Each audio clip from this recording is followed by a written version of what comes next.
총 2개의 공장이 같이 세트로 나와 있어요. 새 공장 2개를 세트로 원가에 낙찰을 받아간다? 부동산 경매니까 가능한 일입니다. 와, 진짜 이 정도면은 그냥 새 건물이에요. 부동산 경매에서 공장이 보통 나올 때는 이렇게 새 것 같은 공장 물건은 거의 찾아보기가 힘들거든요. 이런 물건은 정말 찾아보기 힘듭니다. 와, 진짜 이거는 그냥 거저 가져가는 겁니다.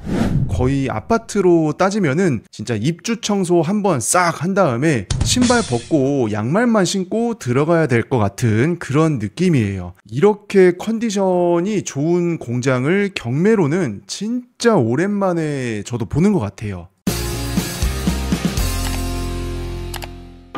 반갑습니다. 공장 경매와 공장 투자 그리고 공장 개발을 전문으로 하고 있는 셔리형입니다.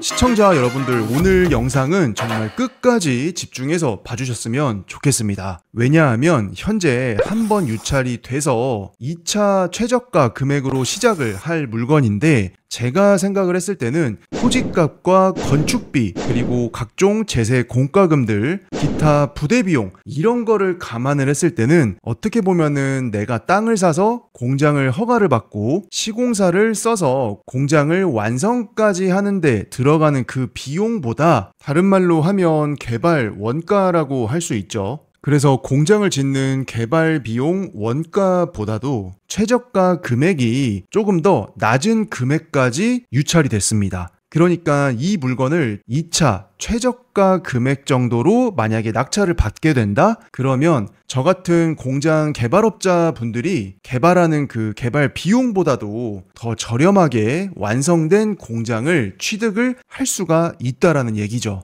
갑자기 구미가 확 당기지 않으십니까? 물론 여기에는 전제 조건이 당연히 있습니다. 들어가는 길도 좋아야 되고, 건축물의 모양새도 좋아야 되고, 토지 모양, 건물의 배치, 마당의 활용성, 그 밖에 좋은 공장을 평가하는 여러 기준점에 의해서 다 합격이 된 물건이어야 의미가 있는 거죠. 아무리 가격이 싸다고 해도 물건 자체가 정말 입지가 안 좋거나 위치가 안 좋거나 물건 자체에 뭔가 하자가 있다거나, 한마디로 별로 이쁜 물건이 아니다 하면은 굳이 우리의 소중한 투자금을 들여서 아무리 저렴하게 투자를 할 수 있다라고 해도 그런 물건은 어떻게 보면 본질이 약한 물건이지 않습니까? 그래서 그런 물건은 또 투자를 지양을 해야 되겠죠. 자, 과연 오늘의 공장 경매 물건은 어떤 모습을 하고 있을지 우리 시청자 여러분들과 함께 현장 임장을 해보도록 하겠습니다. 자, 그리고 제 영상이 도움이 되신다면 꼭 구독과 좋아요를 눌러주십시오. 구독, 좋아요 누르신 분들은 조만간에 좋은 물건을 좋은 가격으로 낙찰을 받게 되실 겁니다. 왜냐하면 제가 좋은 기운을 또 염원을 해드릴 거기 때문이죠. 자, 어쨌거나 지금 영상 초반부터 어디론가 가고 있는 모습이 계속 보이고 있는데, 사실 큰 도로에서 오늘의 경매 물건지가 있는 곳까지 들어가는 진출입로의 풍경이에요. 그럼 여기서 우리가 유심히 봐야 될 거는 뭐냐? 큰 도로, 예를 들어서 2차선 국도라던가 4차선 대로변, 여기에서 우리 공장의 마당까지 진출입을 할 때 쓰이는 그 도로의 여건이 과연 공장을 쓰기에는 어떤지, 그거를 유심히 잘 봐야 되는 거예요. 그러면 여기까지 오는 중에 주변에 지금 공장들이 상당히 많이 보였었죠. 그리고 도로 폭도 그렇게 좁지 않습니다. 옆에 주차가 돼 있음에도 불구하고 충분히 차량들이 교차 통행을 할 정도로 도로 폭이 넓다라는 얘기죠. 자, 이렇게 해서 이면도로로 또 꺾어서 한 번 더 들어왔는데, 정면에 우리 경매로 나온 오늘의 주인공 공장이 보이기 시작합니다. 지금 보고 계시는 요 공장이랑 바로 여기 밑에 있는 또 하나의 공장, 이렇게 해서 경매 사건 하나에 총 2개의 공장이 같이 세트로 나와 있어요. 새 공장 2개를 세트로 원가에 낙찰을 받아간다? 부동산 경매니까 가능한 일입니다.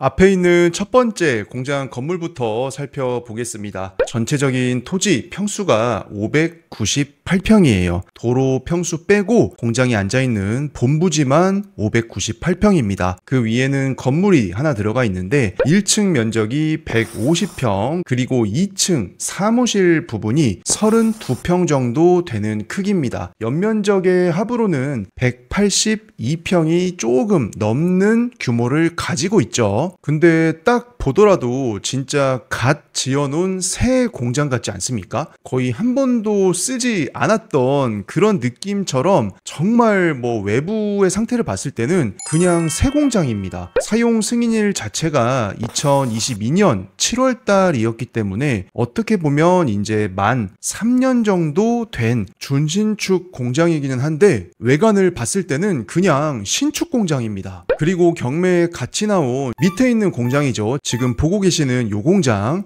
여기 같은 경우에는 전체적인 공장 용지 본부지 평수가 767평이에요. 당연히 도로 필지 지분은 제외한 본부지 평수입니다. 그러니까 아까 위에서 봤던 처음에 있는 공장보다는 부지 면적이 더 넓습니다. 그리고 이 부지에 있는 건물의 크기 역시 위에 것보다 더 큽니다. 1층의 공장 면적이 205평 정도 되고 있고 그 옆에 사무실 공간이 2층에 37평 정도 들어가 있습니다. 그러니까 연면적의 합으로 봤을 때는 243평 정도 되고 있어요. 아니 그러면 이렇게 위에 있는 거나 밑에 있는 거나 거의 뭐 외관 컨디션을 봤을 때는 신축 공장이랑 다름이 없는데 이 두 개의 공장 모두를 경매 사건 하나를 낙찰 받음으로써 다 소유할 수가 있다라는 얘기죠. 그것도 개발 원가와 비슷한 금액으로. 하지만 여기에는 조건이 하나 있죠. 최저가에서 거의 근접한 가격에 낙찰을 받았을 때에 어떻게 보면 개발 원가 비슷한 수준으로 공장을 아주 저렴하게 취득을 하는 격이다. 그리고 제가 또 유심히 현장을 보다 보니까 어쩌면 2회차에서 낙찰을 최저가로 받는다고 하더라도 경매로 공장을 시세보다 많이 저렴하게 산다고 하기에는 무리가 있을 수도 있을 것 같습니다. 다시 말해서 2회차에도 입찰을 하면 안 된다라는 얘기입니다. 한 번 더 유찰을 기다려서 3차에 입찰을 해야 이 물건이 가지고 있는 모든 단점을 고려했을 때 적정하게 입찰을 할 수가 있는 거예요. 다시 말해서 현재 최저가 기준으로 평당 203만 원도 절대 저렴한 가격은 아니다라는 말씀을 드리고 싶어요. 뭐 비싼 것도 아니지만 저렴하게 사는 건 절대 아닙니다. 그 이유가 뭐냐? 여러분들이 바로 보고 계시는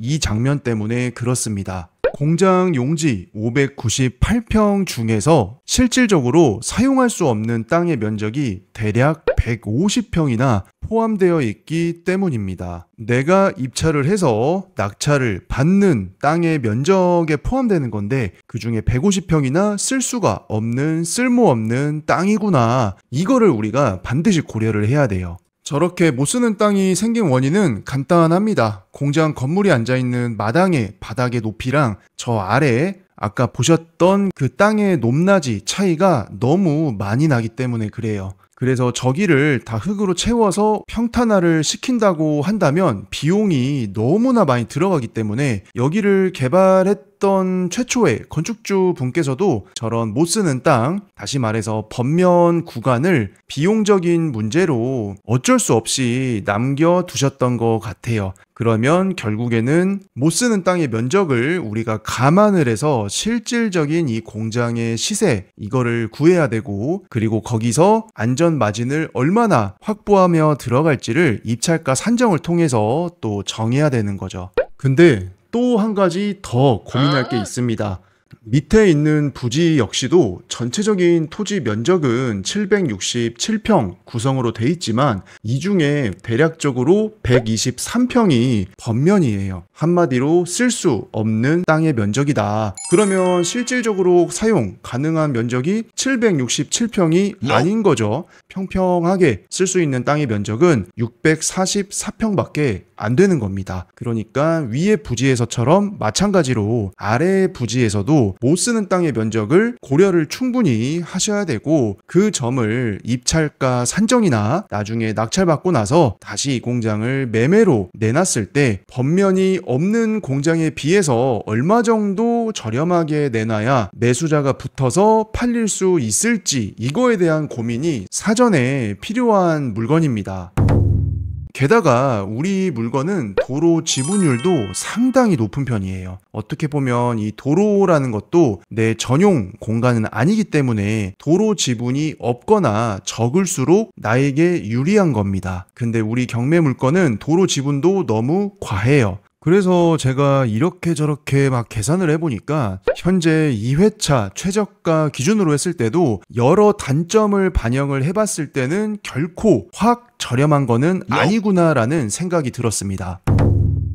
외부의 컨디션을 봤을 때는 진짜 이거는 뭐 준신축 공장이 아니라 어저께 준공을 받은 따끈따끈한 신축 공장입니다. 정말 컨디션이 좋아요. 내부를 이렇게 살펴봐도 준공 받고 나서 한 번도 이 건물은 사용을 한 적이 없는 건물 같거든요. 와, 진짜 이 정도면은 그냥 새 건물이에요. 부동산 경매에서 공장이 보통 나올 때는 이렇게 새 것 같은 공장 물건은 거의 찾아보기가 힘들거든요. 왜냐면 대부분 몇 년 이상, 10년, 15년, 20년 이상 쓰던 공장들이 경매로 나오는 경우가 대다수기 때문에 이렇게 깨끗한 준신축이지만 신축 같은 이런 물건은 정말 찾아보기 힘듭니다. 만약에 시세 대비 그리고 이 물건이 갖고 있는 본질적인 가치 대비했을 때 저렴하게만 낙찰 받을 수 있으면 와, 진짜 이거는 그냥 거저 가져가는 겁니다.